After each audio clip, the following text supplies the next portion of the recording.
souffrance du Christ, réjouissez-vous, car l'Esprit de gloire repose sur vous. Si vous avez part aux souffrances du Christ, réjouissez-vous,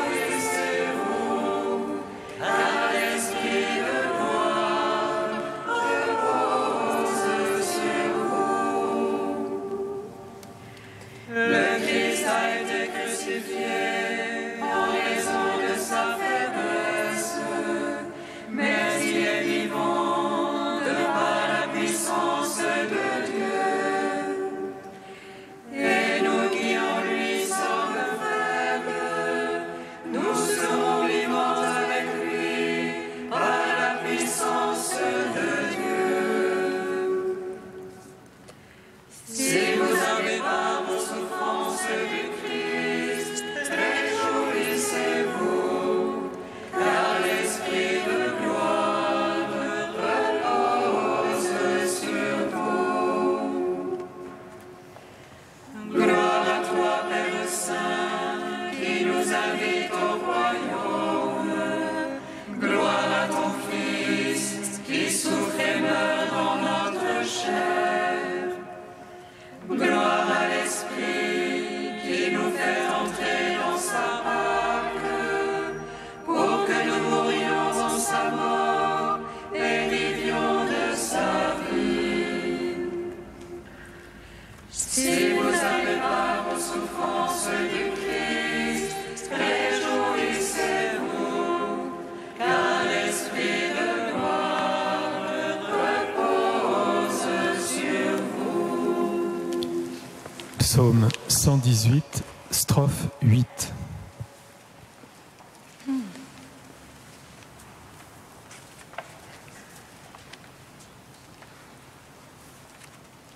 De ta miséricorde, la terre est pleine. Fais-moi connaître ta parole.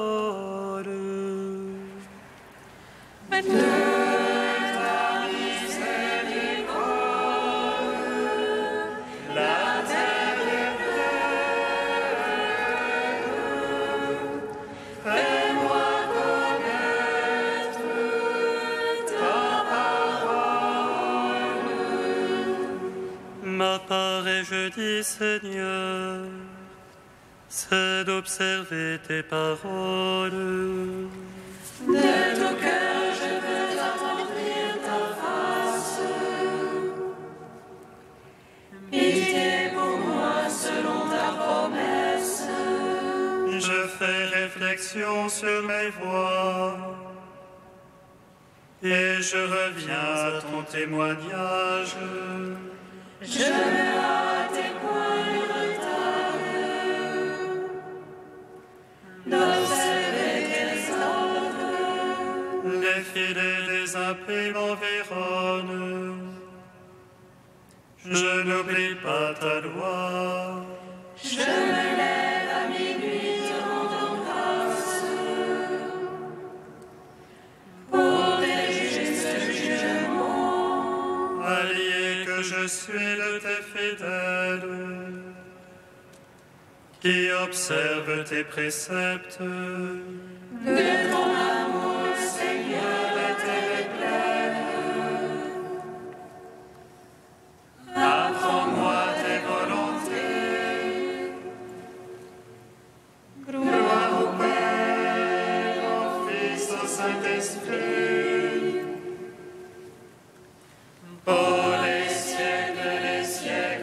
Amen. De ta miséricorde, la terre est pleine. Fais-moi connaître ta parole. Psaume 52. Seigneur, n'éloigne pas de moi ton souffle.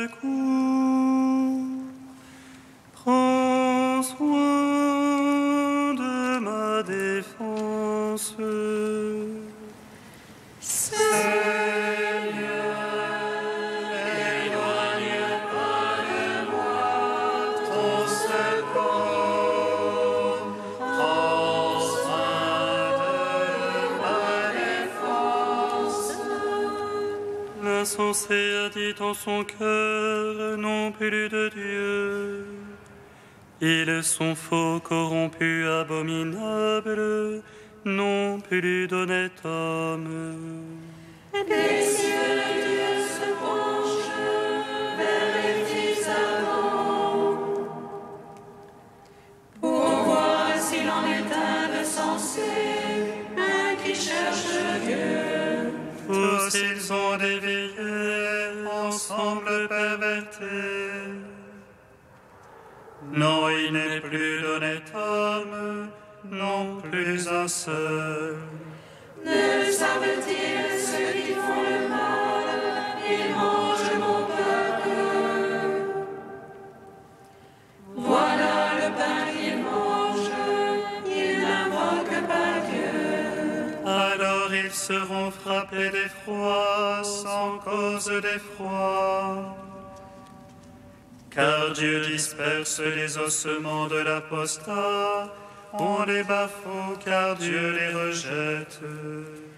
Il donnera de Sion le salut d'Israël, c'est le Seigneur Sabaoth.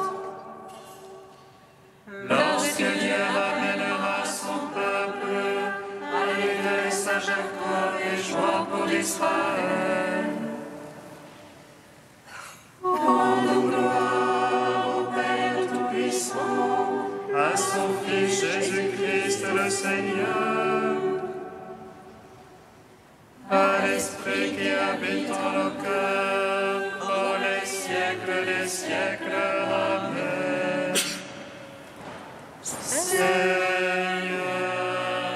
n'éloigne pas de moi ton secours, prends soin de ma défense. Psaume 53. ô Dieu, par ton nom, sauve-moi, et par ton pouvoir, fais-moi raison. Ô Dieu, entends ma prière, écoute les paroles de ma bouche. Contre moi surgit les orgueilleux, point de place pour Dieu devant eux. Des forcenés pourchassent mon âme,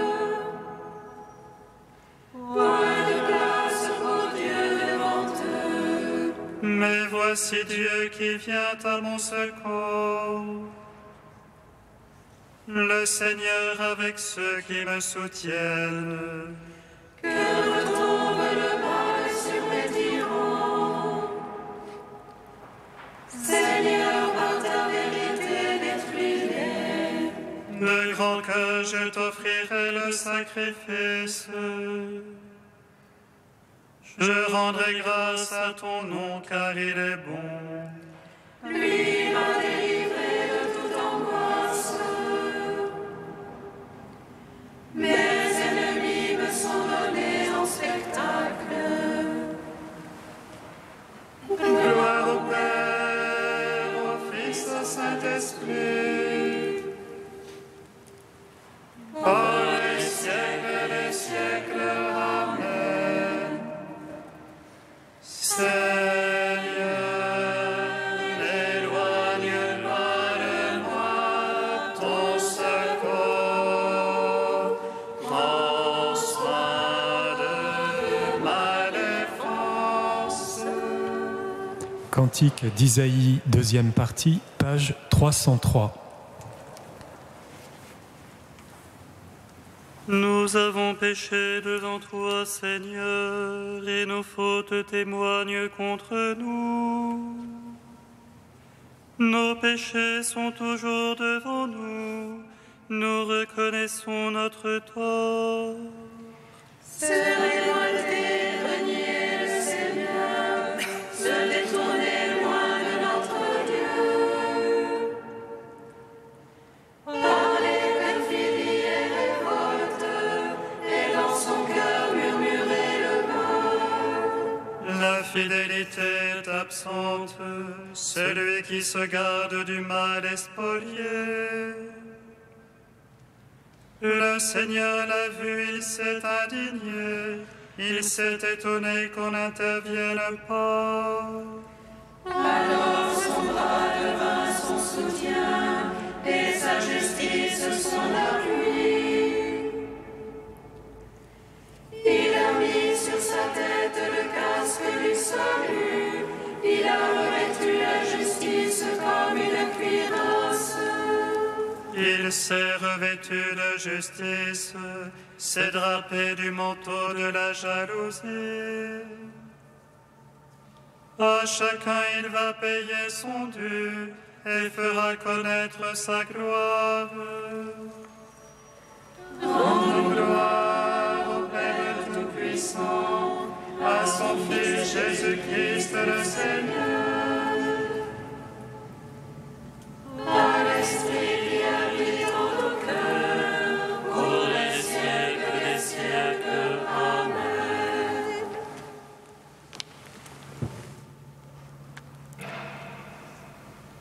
De frère Pierre-Marie, les 7 paroles du Christ en croix.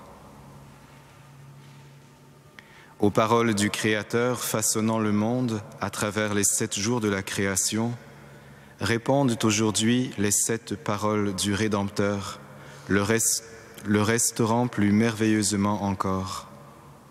Mais au prix de quelle folie d'amour pour les hommes. Père, pardonne-leur, ils ne savent pas ce qu'ils font. Il fallait bien les libérer et les faire revivre, puisqu'ils étaient tous mortels et prisonniers. Parce que nos mains se referment captives, les siennes sont clouées, ouvertes, sur le bois du calvaire. Parce que nos pas nous entraînent au sentier du mal, ses pieds sont fixés sur l'arbre de la croix. Notre tête est pleine d'orgueil, la sienne est couverte d'épines pour nous ramener à l'humilité. Parce que notre cœur est dur et fermé, le sien est ouvert et coule à flot pour nous enseigner la douceur et la miséricorde. Pour qu'aucun homme ne se perde, c'est Dieu qui s'est livré. Pour que tout homme se relève, c'est le Christ qui est tombé. Pour que l'homme renaisse à la vie, voici le premier-né d'entre les morts. Entre le ciel et la terre, seul, entre l'homme et Dieu, voici l'homme et voici Dieu. Voici l'homme Dieu qui remet aujourd'hui la divinité dans le cœur de l'homme et replace l'humanité au cœur de Dieu.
toi.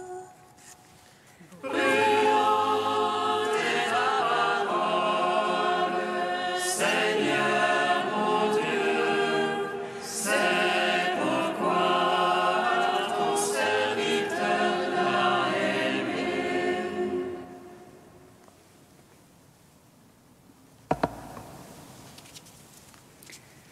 Lecture du livre des Nombres.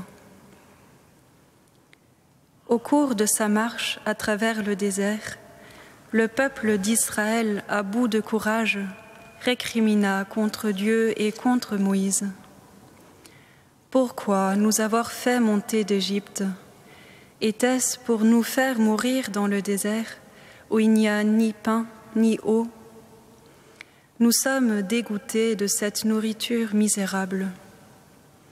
Alors, le Seigneur envoya contre le peuple des serpents à la morsure brûlante, et beaucoup en moururent dans le peuple d'Israël.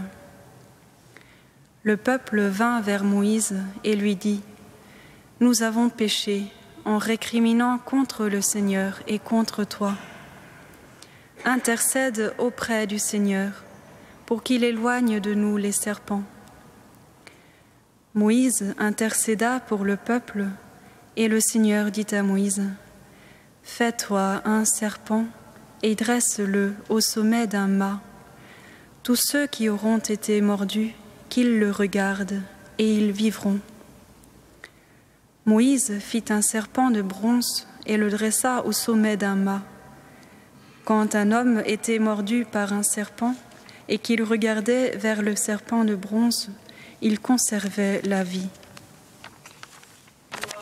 Gloire au Dieu vivant, gloire à toi.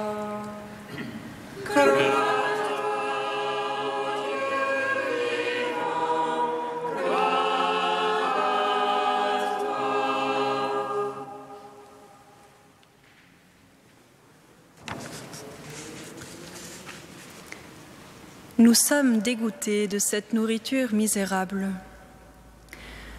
Le peuple se lamente et murmure contre le Seigneur et contre Moïse. Il trouve le chemin trop long, trop ennuyeux. Il réclame des choses plus faciles et immédiates. Cela fait tout de même presque 40 ans qu'ils marchent, ces Hébreux, dans le désert, suivant un chef meurtrier qui n'est pas doué pour la parole. 40 ans qu'ils font face à toutes sortes de dangers, les manques d'eau, de nourriture, les dangers de l'extérieur comme de l'intérieur. Ils sont tout près de la terre promise et on leur inflige un détour du pays d'Édom qui allonge encore la marche. Myriam et Aaron viennent de mourir, et en plus du deuil à traverser, le Seigneur leur envoie des serpents, dont les morsures en font mourir beaucoup, en punition de leurs murmures. Il y a de quoi en avoir assez. D'inévitables pourquoi surgissent, et même le but de la terre promise perd son sens. Rien ne paraît plus justifier l'effort déjà consenti tout au long de ces années d'attente, ni les fêtes, ni la communion fraternelle, ni le service sacerdotal, et pas davantage la manne dispensée chaque jour et doublée la veille du sabbat, pour qu'ils puissent goûter au repos de Dieu. Frères et sœurs, ce récit est plus qu'une simple leçon d'histoire pour nous. Le dégoût est bien plus que l'opposé du fait d'avoir du goût, du désir et du goût de vivre, goût de continuer le chemin ou de recommencer. Dans le dégoût, il y a un trop, mais aussi un trop peu. Le trop, on connaît bien le dégoût après un plat trop copieux ou face à un régime pas assez varié. Le trop peu, nos péchés et nos fautes nous dégoûtent parce que, par définition, on a manqué la cible. On n'a pas visé assez loin, goûté trop peu en profondeur au désir de Dieu, qui veut que nous nous considérions toujours davantage comme des hommes et des femmes désirés par sa grâce et non plus dégoûtés par quoi que ce soit. Le dégoût, déguisé en serpent brûlant et signifiant le péché, est souvent un bien très précieux, car il porte en lui, comme en filigrane, le remède de l'aveu et de la conversion. Le peuple vint vers Moïse et lui dit « Nous avons péché en récriminant contre le Seigneur et contre toi. » Et nous, frères et sœurs, cela fait presque 40 jours que nous sommes entrés dans ce temps de joyeuse pénitence du carême, ce temps qui affine notre goût, notre désir. Qu'est-ce qui nous a été donné à goûter sur ce chemin? À quel regard de foi m'invite le Seigneur aujourd'hui? Moïse a appris à son peuple un regard de foi qui leur a permis d'avoir la vie sauve. Quiconque regardera le serpent de bronze aura la vie sauve, la vie d'ici-bas. Jésus, en nouveau Moïse, reprend cet exemple et l'accomplit, car désormais il s'agit de la vie éternelle, de notre vie cachée avec le Christ en Dieu. De même que le serpent de bronze fut élevé par Moïse dans le désert, ainsi faut-il que le Fils de l'homme soit élevé, afin que tout homme qui croit obtienne par lui la vie éternelle. Notre foi, elle aussi, est une affaire de regard et de goût, non par subjectivisme, à chacun ses goûts, ni par relativisme, mais par attraction, par attirance. Une fois élevé de terre, j'attirerai à moi tous les hommes. Nul ne peut venir à moi si le Père qui m'a envoyé ne l'attire. Quelqu'un nous a regardés et a trouvé goût aux pécheurs que nous sommes. Oui, je ne veux pas la mort du pécheur, mais qu'il vive, dit-il.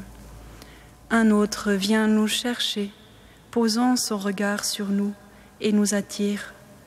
Un autre a pris goût à s'avancer vers nous, et il a goût pour tout homme. Je trouve mes délices parmi les hommes. C'est très bon, avait-il dit un jour, après avoir regardé son œuvre tout émerveillé. C'est cette foi en l'amour créateur et prévenant de Dieu qui donne goût à notre vie tout entière, un goût si fort et consistant que l'on s'appuie sur lui, qu'on y établisse ses fondations. Goûtez et voyez comme est bon le Seigneur.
Prions, Seigneur, ami des hommes.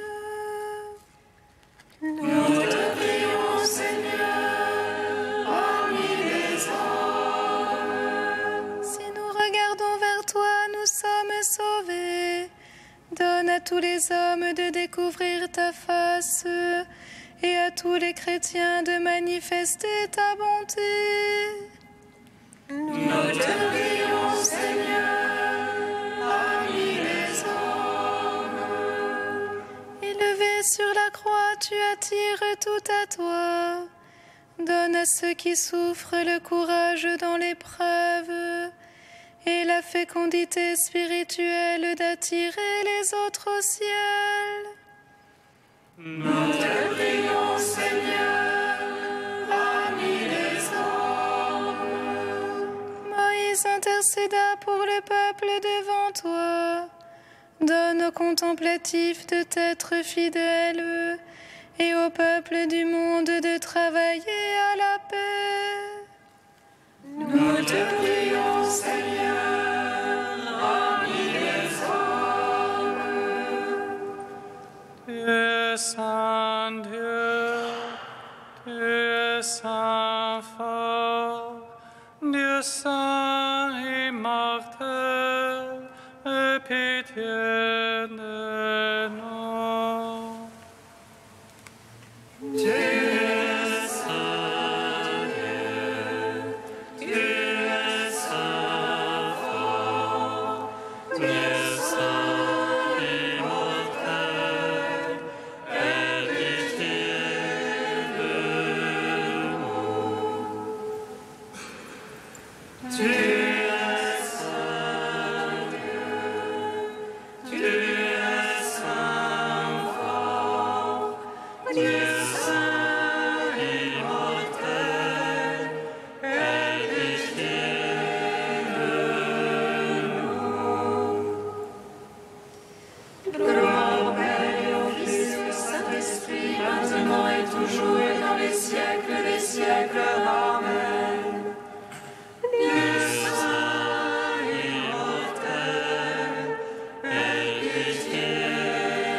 Tu nous invites à goûter en ta bonté et à en vivre et à la partager autour de nous. Nous te louons. Notre Père qui es aux cieux, que ton nom soit sanctifié, que ton règne vienne, que ta volonté soit faite sur la terre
Seigneur, accorde-nous la grâce de persévérer dans ta volonté, afin qu'au long des jours, le peuple dévoué à ton service augmente en nombre et grandisse en sainteté. Par Jésus-Christ, ton Fils, notre Seigneur et notre Dieu, qui règne avec toi et le Saint-Esprit, maintenant et pour les siècles des siècles.